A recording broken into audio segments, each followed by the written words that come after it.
물론 저희 과목이 영상 제작 기술에 대한 비중이 가장 큰 내용이지만 막상 여러분들이 영상을 제작해 나가고 컨텐츠가 누적돼 갈수록 아마 가장 크게 힘들어 하셔야 될 부분들이 어떤 기초가 되는 그 영상에 대한 표현 능력, 우리가 이제 지난 시간에 했던 스토리텔링과 영상 문법에 대한 부분들일 수 있겠죠.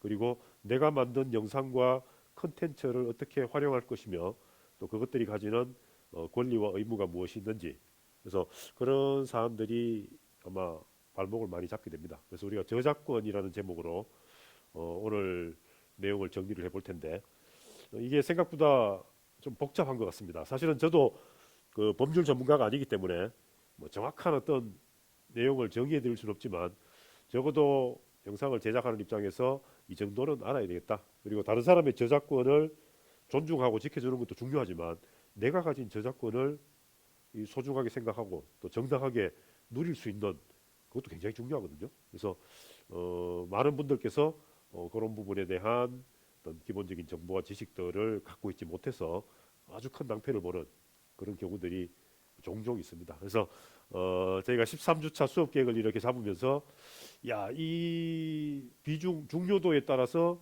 어떤 수업의 순서와 비중을 조율했는데, 적어도 저작권 문제는 초반에 정확하게 한번 정리를 하고 갔으면 좋겠다라는 게 이제 저희 생각이었습니다. 그래서 이번 주 좀 답답하실지 모르지만 저작권 문제에 대해서 이야기를 좀 하고 넘어가도록 하겠습니다.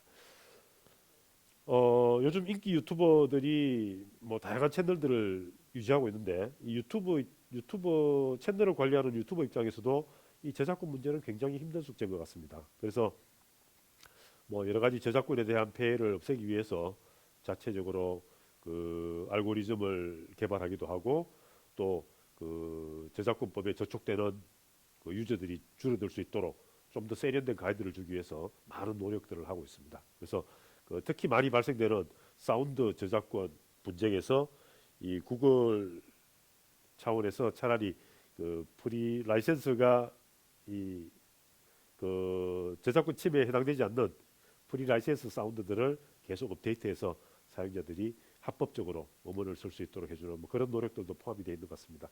그래서 어쨌든 오늘 저작권이 도대체 뭐고, 왜 저작권이 우리에게 중요하고, 저작권을 그 어떻게 관리해야만 내가 더 효율적인 그 채널 유지나 또는 영상 콘텐츠 관리를 할 수 있을까, 그런 데 대한 내용을 집중적으로 한번 정리해 보도록 하겠습니다.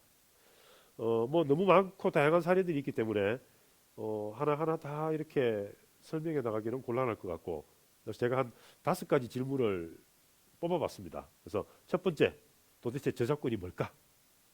그럼 두 번째, 그 유튜브에서는 아마 우리가 가장 보편적으로 많이 쓰고 있는 채널이 유튜브이기 때문에 유튜브에서는 이러한 저작권 관리를 어떻게 하고 있고, 그러한 저작권 정책을 어떻게 운영해 가고 있는지, 거기에 대해서 한번 알아보도록 하겠습니다. 그러면 이렇게 복잡하고 중요한 저작권에 대해서 사람들은 다 알고 있는 거야? 나만 모르는 건가? 다른 사람들은 다 잘 쓰고 있는 것 같은데 왜 내만 이런 골치 아픈 고민을 해야 되지? 그래서 그 사례들에 대해서 대표적인 내용들을 한번 정리해보고, 그다음에 그렇다면은 저작권을 어떻게 그 이 합법적으로 내가 어떻게 그 다른 사람이 제작한 컨텐츠를 사용할 수 있을까? 그래서 그 저작권으로부터 안전한 저작물들을 확보하고 사용하는 요령, 여기에 대해서 한번 설명을 하도록 하겠습니다. 자, 그리고 마지막으로 그렇다면 내가 나의 저작권을 보호받기 위해서, 다른 사람의 저작권을 보호해주기 위해서 어떤 노력을 해야 될지, 이렇게 해서 마무리 내용으로 정리를 해 가도록 하겠습니다. 그럼 첫 번째, 저작권이 도대체 뭐지? 뭐 저도 앞서 말씀드린 것처럼 어떤 이쪽 분야의 그 전문적인 지식을 가진 법률 전문가가 아니기 때문에 뭐 정확하게 말씀드리기는 곤란합니다. 그래서 저작자가 자기가 만든 창작물과 저작물을 보호받을 수 있는 기본적인 권리, 우리가 개인이 초상권을 가지고 있듯이 창작자에게는 저작권이라는 권리가 주어진다. 왜? 뭐 그것들은 보다 더 순기능적으로 그 우수한 창작물들을 이렇게 생산할 수 있도록 어떤 토대를 마련해주는 뭐 그런 보호 장치겠죠. 그래서 저도 저작권에 대한 내용을 어떻게 핵심적으로 설명해 드릴 수 있을까 하고 해서 여기저기 유튜브를 찾다 보니까 뭐 요 채널을 한번 보시죠. QR 코드, 여러분 QR 코드 사용법 첫 시간에 설명드렸죠. 그래서 제 수업 시간에 모든 내용을 다 정리해 드릴 수가 없으니까 이 QR 코드를 이용해서 도움될 만한 링크들을 이렇게 제공해 드리도록 하겠습니다. 리더기 이렇게 하셔서 이게 뭐냐 하면 저작권위원회, 저작권위원회에서 저작권에 대해서 좀 쉽게 설명할 수 있는 사전적 의미를 이렇게 영상으로 했더라고요. 한 2분 정도 되는 것 같은데 뭐 별로 재미는 없습니다. 하지만 그 내용이 굉장히 조리 있고 짜임새 있게 구성되어 있기 때문에 재미없더라도 한 번쯤은 볼만한. 네.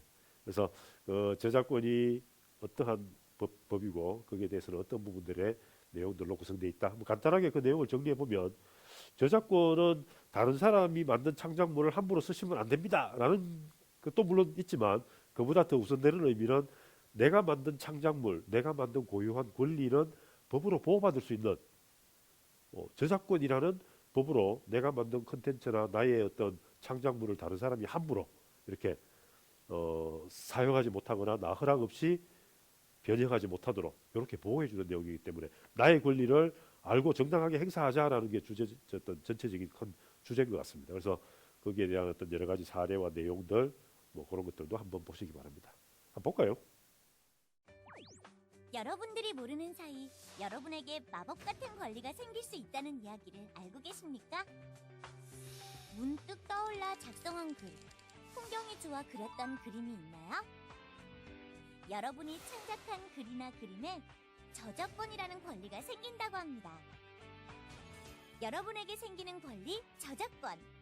오늘 뭐 그만 봅시다. 뭐 대충 상상이 되죠. 예, 그래서 뭐 아까 말씀드린 것처럼 저작권의 가장 기본적인 개념과 그런 것들이 어떻게 적용된다. 우리가 그 한미 FTA 체결된 지가 언젠지 잘 기억이 안 나는데 한미 FTA가 체결되면서부터 이 저작권에 대한 부분이 상당히 더 강화됐습니다. 그 전까지만 하더라도 저작권자가 사망하고 50년 동안 그 사람의 저작물에 대한 권리를 보호해 줬는데 그 시점부터는 한미 FTA가 체결되면서부터 70년으로 늘었습니다. 와우, 70년 대단하죠. 즉 내가 만든 창작물은 내가 죽고 나서도 70년간 보호받는다는 거죠. 뭐 어떻게? 그러니까 함부로 다른 사람이 이렇게 사용하지 못하도록. 그래서 거기에서 발생되는 수익이나 어떤 가치들은 이제 나는 죽었으니까 내 상속권자에게 이제 되겠죠. 이 저작권이 굉장히 무서우면서도 굉장히 매력적인 제도입니다. 법이죠. 그래서 이 저작권을 잘 활용하면 3대가 먹고 산다는 말이 있습니다. 죽고 나서 70년. 굉장히 매력적인 부분입니다. 그래서 지금 그 유튜브도 이 미국의 본사를 둔 회사이기 때문에 미국의 저작권법을 기본적으로 채택하고 있습니다. 그래서 마찬가지로 사후 70년간 그 사람의 저작물을 존중해주는 저작권법의 저촉을 받고 있습니다. 이 화면 이게 제 유튜브 채널입니다. 저는 뭐 따로 채널을 운영하거나 그렇지 않기 때문에 가끔 필요할 적에 영상을 올리거나 뭐 개인적으로 이렇게 활용을 하고 있는데 어느 날 갑자기 제 채널에 올라가 있는 영상 쪽에 저 파란색 물음표가 달려 있는 부분입니다. 저작권 신고가 들어왔습니다. 이 뭐지? 자세히 봤더니 저거 저작년에 저희 그 둘째 아이가 다니고 있는 중학교에서 그 부산으로 자전거 하이킹을 간다 그래서 야 대단하다. 자전거를 타고 부산까지. 야 멋진데. 그럼 아빠가 그 재능기부 차원에서 내 카메라 들고 따라가서 이렇게 여행하는 과정을 하나 찍어줄게. 왜? 그 학교가 시골 학교 때문에 학생이 너무 작았습니다. 전교생이 14명밖에 안 됐어요. 그래서 학교를 홍보하기 위한 목적도 그래서 학교에 도움이 됐으면 좋겠다라는 마음으로 그 촬영한 영상을 간단하게 편집해서 뮤직비디오 형식으로 그래서 올렸는데 어느 날 갑자기 저작권 신고가 들어온 겁니다. 그래서 내가 뭘 잘못했지? 내가 찍은 영상이고 내가 찍은 사진들로 편집을 했는데 자세히 봤더니 배경음악 무슨 곡인지 잘 기억이 안 납니다. 그때 교장 선생님께서 이 곡이 좋을 것 같아요 라고 말씀하셔서 그 곡을 썼는데 제가 그 곡의 저작권자에게 미리 동의를 구하거나 허락을 받지 않고 썼기 때문입니다. 그래서 아마 이 그 유튜브의 검색 엔진이 그 음악의 리듬을 파악해서 저작권자에게 통보가 되고 저작권자는 저에게 이의 제기를 한 거죠. 큰일 났습니다. 그래서 다행히 이 저작권 신고 위반 신고가 들어왔고 그 경고까지는 아직 가지 않았습니다. 아마 저 영상이 상업적인 목적을 갖고 있었거나 좀 더 다른 내용으로 제작이 되었더라면은 좀 더 강한 제재가 들어왔을 텐데 뭐 그냥 아이들 자전거 여행하는 홍보 영상에다가 학교를 홍보하기 위한 그 비영리적인 목적으로 쓰였기 때문에 아마 그런 것 같기도 합니다. 그래서 저걸 지워야 하나 고민하고 있습니다. 그래서 그 유튜브에서도 이처럼 굉장히 예민하게 저작권 문제를 다루고 있습니다. 또 해마다 그 저작권에 대한 규칙이나 정책은 업그레이드 되고 있는 것 같고요. 유튜브에서 아까 말씀드린 것처럼 다른 사람의 저작물을 침해하는 문제가 발생됐을 적에 이제 두 가지 조치를 취합니다. 첫 번째는 저작권 침해의 신고, 경고를 주는 거죠. 경고 주고 뭐 경고라 그래야 되나? 어쨌든 다른 사람의 저작물을 침해했으니 빨리 수정하시거나 조치를 하십시오. 영상을 내리시거나 다음 두 번째는 이제 정식으로 경고를 주는 겁니다. 옐로우 카드. 당신은 저작권을 위반했습니다. 그리고 이 저작권 경고가 세 차례 반복되면 조건 없이 사이트를 폐쇄해 버립니다. 그 올라가 있던 영상을 삭제해 버리고. 대단하죠. 그래서 그 많은 유튜버들이나 채널에서 이러한 부분을 심각하게 받아들이고 있지 않다가 그런 경우를 유튜브에서부터 그런 경고를 받았을 적에 굉장히 당황스러운 경험을 하기도 합니다. 자, 그렇다면은 그 유튜브는 왜 나한테 저렇게 못 살게 그런 거지? 뭐 유튜브가 어떤 권리와 어떤 그 책임을 갖고 있기에 저렇게까지 엄격하게 제재를 하느냐? 사실은 알고 보면 유튜브는 저작권자가 아닙니다. 예, 그러니까 그 단지 그 채널을 유지하는 관리자지 저작권자는 그 저작물을 만든 당사자이기 때문에 그래서 그 유튜브가 자기가 가진 저작권에 대한 주장을 하는 게 아니고 내 채널에 올라와 있는 그 저작권자로부터 대행을 하는 거죠. 신고와 조치를. 그래서 어느 날 갑자기 유튜브 영상들을 보다 보니까 내가 만든 사운드가 나의 허락과 동의 없이 사용되고 있더라. 그럼 유튜브에 전화하는 거죠. 야, 그 누구누구 채널에 어떤 영상에 나의 저작물이 무단으로 사용되고 있는데 유튜브 너 왜 그래? 빨리 어떻게 좀 해봐. 그러면은 유튜브 입장에서 그래? 미안해. 몰랐어. 나는 걔네들이 네 저작권을 침해한 걸 미처 몰랐기 때문에 내가 빨리 걔한테 연락해서 어떻게든 조치할게. 미안해. 잠깐만 기다려. 뭐 이런 입장인 거죠. 그래서 그 이제 뭐 고의든 뭐 고의가 아니든 이제 그런 문제에서 저작권에 대한 충돌과 침해 사례들을 중재해주고 해결해주는 역할이 유튜브의 역할이라고 생각하시면 됩니다. 그래서 언제 2018년이었을 겁니다. 재작년 그때 그 거의 구독자가 70만 명 정도가 되는 대규모 채널이었는데 그 올라 있는 영상만 해도 거의 한 3천 개 정도 가까이 되는 그런 채널이 어느 날 갑자기 유튜브로부터 경고를 받고 폐쇄 조치를 당했습니다. 뭐 여러분 알만한 사람들은 다 아실 겁니다. 그 최고기님 채널인데 그때 이제 도라에몽의 그 저작물을 일부 인용했던 그런 장면이 문제가 돼서 경고가 떴는데 아까 말씀드린 것처럼 그 저작권 경고 세 차례가 누적돼서 채널을 폐쇄하는 그런 조치가 취해지는데 이게 순차적으로 경고 1, 경고 2, 경고 3이 들어온 게 아니고 한꺼번에 경고가 17개가 들어와 버렸습니다. 예? 그러니까 어떤 내용? 어떤 내용? 이렇게 해서 당신은 우리가 가지고 있는 저작권의 이러이러한 부분들에 대해서 침해 사례가 발생되었으니 경고합니다. 그래서 유튜브 입장에서는 채널 관리자 입장에서는 황당하죠. 야, 어느 날 갑자기 경고 17개 날라오더니 내 채널이 폐쇄되고 영상은 다 삭제돼 버렸어. 와우. 뭐 글쎄요. 뭐 저도 제 일이 아니라서 실감나진 않지만 만약에 그런 상황이 닥쳤을 적에는 굉장히 아마 난감하고 곤란한 처지가 될 거라고 생각을 합니다. 그래서 유튜브의 그 저작권 정책을 좀 자세히 살펴보기 위해서는 유튜브 홈페이지 들어가시면 아마 요 메뉴가 이렇게 그 도움 메뉴들을 따라 들어가시다 보면 이렇게 아래쪽에 저작권 정책에 대한 그 내용들이 정리가 되어 있습니다. 그래서 화면에 보이실런지 모르겠다. 메뉴에서 저작권에 대한 내용이 굉장히 많은 것 같습니다. 저도 다 읽어보지는 않았지만 저 부분들을 통해서 유튜브에서는 엄격한 저작권의 규제를 하고 있습니다라는 것을.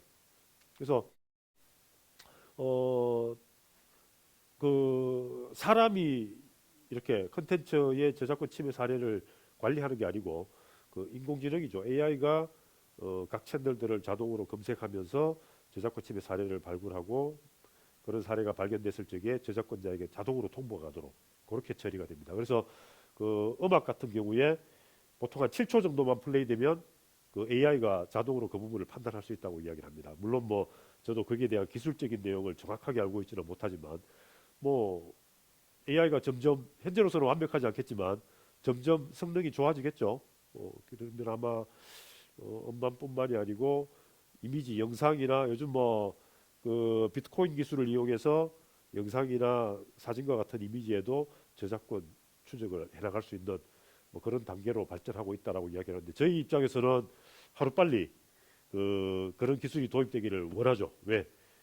내가 찍은 영상, 내가 찍은 사진 이미지들이 정당하게 저작권으로부터 보호받기 위해서는 이런 그 시스템이 구축이 될수록 구글과 같은 큰 채널에서 인공지능이 각각의 저작권들을 관리해주고 감독해주는 그런 역할을 해주면 더 일할 만 나겠죠. 예, 더 많은 컨텐츠를 개발하기 위해서 자기 개발과 노력을 할 거라고 생각을 합니다. 예, 뭐 구글의 저작권 정책에 대한 몇 가지 키워드들을 보고 있습니다. 아까 말씀드린 것처럼 AI를 통해서 자동으로 저작권 침해 사례를 추출하게 되고 그리고 만약에 그 컨텐츠나 채널이 그 수익을 발생하기 위한 수익을 전제로 한 채널이라 그러면 그 저작권 침해된 컨텐츠로부터 발생된 수익은 그 저작권자에게로 양도돼 버립니다. 즉 돈이 내한테로 오지 않고 그 저작권 침해 신고 경고를 한 업체에게 개인이나 업체에게 가버린다는 거죠. 예, 그래서 그 강제로 양도되게 되고 그다음에 아까 그 경고 조치가 세 차례 반복되면 채널을 삭제하고 폐쇄하게 되는 그런 뭐 아주 엄격한 규제를 가하고 있습니다. 요 작게 사진이 작지만 그 조상규 변호사님이라 그러네요. 저도 유튜브에서 이렇게 저분 영상을 보면서 변호사십니다. 그래서 유튜브 저작권에 대한 여러 가지 도움 말씀을 많이 주시는 것 같아서 제가 링크를 해드렸습니다. QR 코드 따라가셔서 뭐 이것도 한 20분 정도 되나? 예. 그래서 그 현재 유튜브에서 운영하고 있는 저작권 제도의 특징과 뭐 주의할 점에 대해서 아주 친절하고 재미있게 설명을 해주고 계십니다. 들어가서 한번 보세요. 예. 자, 그럼 세 번째 질문으로 넘어가겠습니다. 그렇다면 이렇게 엄격한 저작권을 관리하고 있는데 왜 다른 사람들은 다 잘 쓰고 있는 것 같지? 나만 뭐 이상하게 음악도 그렇고 뭐 영화의 한 장면을 쓰는 것도 그렇고 사진도 그렇고 이렇게까지 스트레스를 받아야 하나요? 다른 사람은 다 잘 지키고 있나? 그래서 제가 몇 가지 질문을 뽑아봤는데 꼭 그렇지는 않습니다. 예, 그래서 워낙 저작권이라는 법 자체가 다양하고 방대한 내용과 사례들을 갖고 있기 때문에 말 그대로 케이스 바이 케이스인 것 같습니다. 그래서 비상업적인 용도로 사용할 경우는 뭐 괜찮다 그러던데 또는 밑에다가 이 자료는 어디에서 발췌했습니다. 이렇게 출처나 인용 근거를 표기하면 그것도 괜찮은 거 아닌가요? 때로는 그 영화의 장면도 10초 미만만 사용하면 된다, 괜찮다던데 뭐 이런 이야기들을 많이 합니다. 하지만 그렇지 않습니다. 여러분 조심하셔야 됩니다. 그래서 물론 아까 앞서 말씀드린 것처럼 구글의 유튜브의 그 저작권 검색 엔진이 AI가 7초 정도의 러닝 타임을 가지고 뭐 이렇게 그 저작권의 위반 여부를 판단한다고 하지만 그보다 짧은 시간을 썼다고 해서 이 저작권 위배에서 발견되지 않은 것뿐입니다. 저작권 위반입니다. 그래서 그런 부분도 시간 문제일 뿐이라는 거죠. 그래서 출처 표기 물론 그 계약 조건에 따라 다르긴 합니다. 비상업적인 목적이나 교육적인 목적, 아주 공익적인 목적으로 사용되는 몇 가지 사례에 대해서 그 책임을 묻는 아주 이 케이스가 있기는 합니다만은 대부분은 저작권 위반에서 자유롭지 못하다는 것. 예.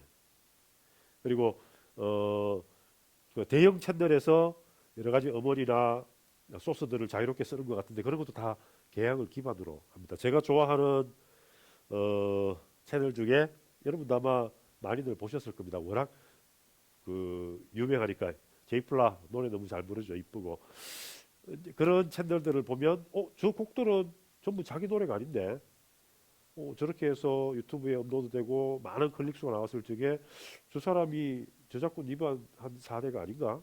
어떻게 저렇게 할 수 있지?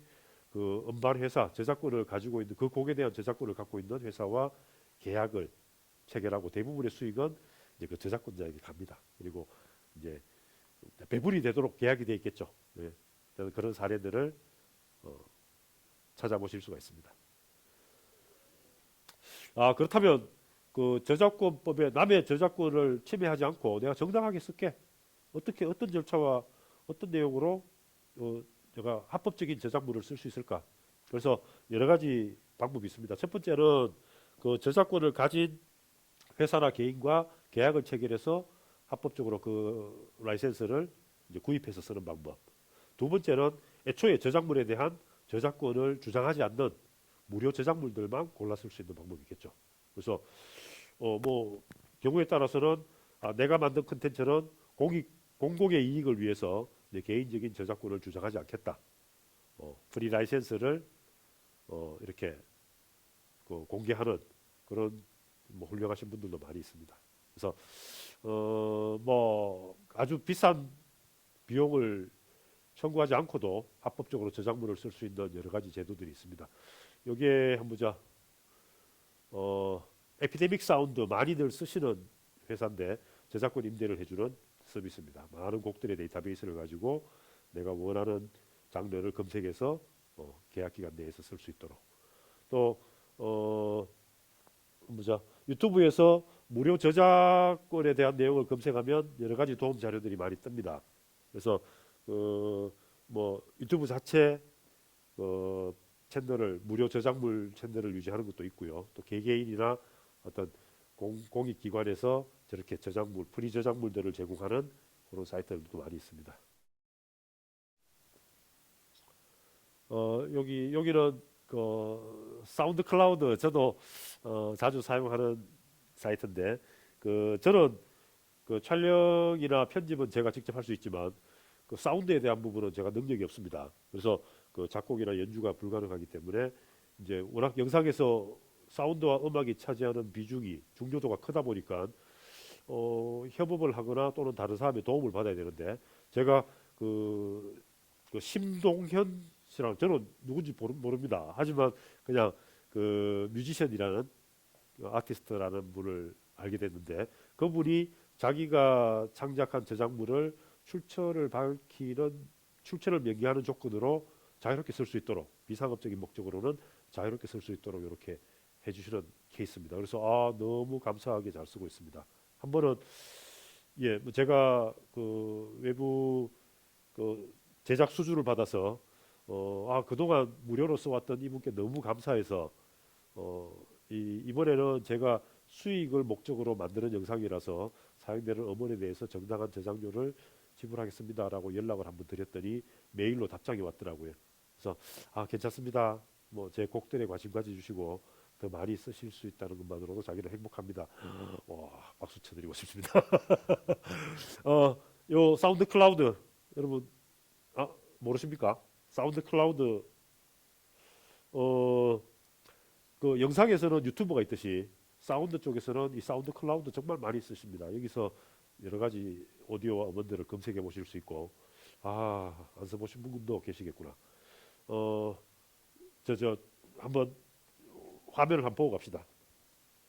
사운드 클라우드.com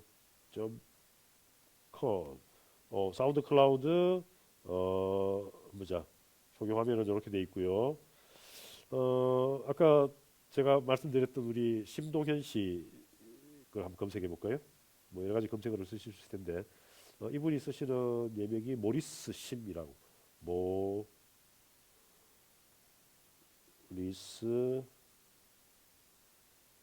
심.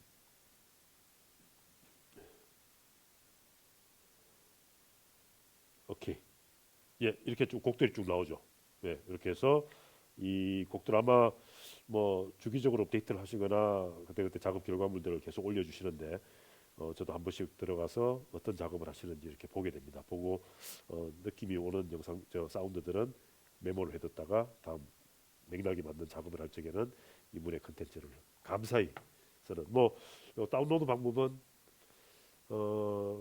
그 네이버나 구글에서 검색하시면 아마 친절하게 설명이 될 거라고 생각을 합니다. 자, 사운드 클라우드 사용법 간단하게 보여드렸고요. 자, 다음 질문 들어가겠습니다. 그럼 앞으로 어떻게 해야 돼? 내가 저작권 나의 권리를 주장하고 다른 사람의 권리를 보호해주기 위해서 저작권이 필요하다. 충분히 공감했어. 그러면 내가 저작권에 대해서 어떠한 부분을 정확하게 인지하고 있어야만 그 앞으로 내가 만드는 저작물과 다른 사람에 대한 권리들의 그 이, 합법적인 예, 보호를 받을 수 있을까?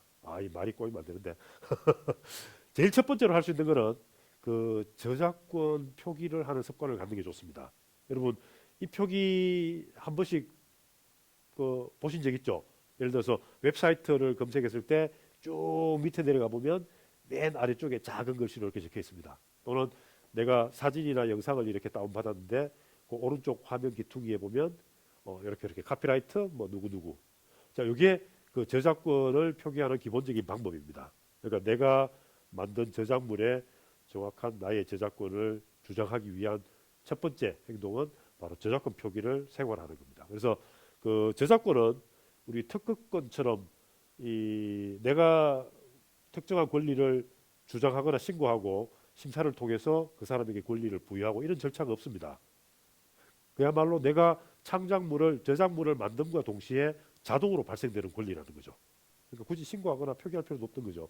하지만 이런 것들에서 어떠한 분쟁이 발생됐을 적에 예를 들어 내가 나의 고유한 창작물이라고 주장했는데 제3자가 무슨 소리 하는 거야? 그 내가 먼저 개발한 건데 뭐 이런 데 대한 문쟁이나 의견들이 충돌이 생겼을 때 그것들을 법적으로 이 조율하고 판단하는 역할들을 해줍니다. 저작권법에서. 그래서 그때 가장 비중 있게 그 요구받는 것이 바로 저작권 우선순위죠.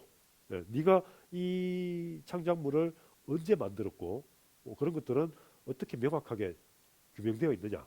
그래서 이 표기에 보면 그 풀 표기는 이제 요겁니다. 그래서 C는 아마 카피라이트의 머리 글자겠죠.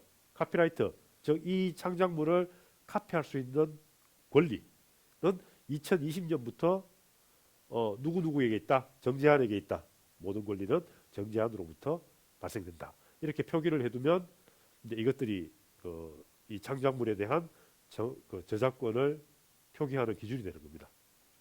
뭐 여러 가지 그 편집 저작권이나 인접 저작권 이런 여러 가지 응용되는 부분들도 많이 있지만 뭐 어쨌든 중요한 거는 그 나의 저작물을 주장할 수 있는 내가 개발한 저작권을 이렇게 지킬 수 있는 뭐 그런 의지와 노력이 필요합니다. 그래서 뭐 제일 중요한 거는 이제 끊임없이 자기의 어떤 창작력을 일깨우고 자기가 만든 창작물들을 이렇게 활용하기 위해서 노력하는 과정이 제일 중요하겠죠. 그래서 끊임없는 자기 개발 노력 또 자기가 좋은 우수한 창작물을 만들기 위해서 노력하는 자세가 제일 중요합니다. 앞서 말씀드린 것처럼 그 70년간 유지되는 저작권이 나에게 있어서는 큰 에너지가 힘이 되어줄 수 있습니다. 아까 그 제이플라 뭐 이야기도 했지만 요즘 뉴스나 텔레비전에 한 번씩 나오죠. 저작권 수익으로 이렇게 큰 성과를 내고 있는 연예인들. 뭐 여러분하고 뭐 감성의 차이는 있겠지만 제가 좋아하는 가수들이 요즘 TV에 잘 안 나와. 왜 요즘 활동을 안 하지? 그럼 활동 안 하면 뭐 먹고 사나? 그런 분들은 이 왕성하게 창작 활동을 하고 거기에서 만들어진 컨텐츠를 통해서 저작권 수익을 계속적으로 얻을 수 있겠죠. 그래서 역시 이 저작권법이 참 매력적이구나. 우리가 우리가 자본주의 사회에서 그 가격을 결정하는 요소들, 예전처럼 그 산업 사회에서는 그 재화와 용역의 가치를 가지고 가격의 기준을 잡지 않습니까? 근데 이 지식 사회에서는 이것들이 또 다른 가치를 기준으로 그 가격을 정할 수 있겠죠. 그래서 이런 지적 재산권, 저작권 우리가 반드시 관심 가지고 열심히 공부해서 나의 소중한 권리를 지켜나갈 필요가 있습니다. 여러분 오늘부터 저작권에 관심 가져주시기 바라고, 저작권이 어떠한 나에게 있어서 어떠한 가치를 가지는 소중한 권리구나. 오늘 저작권 수업 여기서 마치도록 하겠습니다. 수고하셨습니다.